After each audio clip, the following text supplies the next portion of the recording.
جس طرح شبنم کے قطرے مرجھائے ہوئے پھولوں کو تازگی بخشتے ہیں، اسی طرح اچھے الفاظ مایوس دلوں کو روشنی بخشنے کی طاقت رکھتے ہیں۔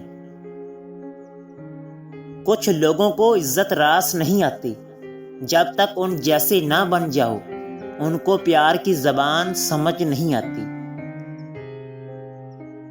جو شخص تمہارے خون سے نہ ہو مگر پھر بھی آپ کو عزت دے تو بے شک وہ تمہارے لیے بہترین رشتہ ہے۔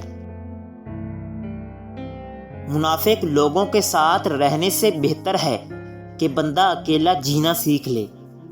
منافق لوگ اوپر سے تو بہت پیار جتاتے ہیں مگر اندر ہی اندر میں جڑیں کاٹنا شروع کر دیتے ہیں۔ خاموش رہنا ہار نہیں بلکہ صبر ایک ایسی طاقت ہے جو اللہ کو بہت پسند ہے۔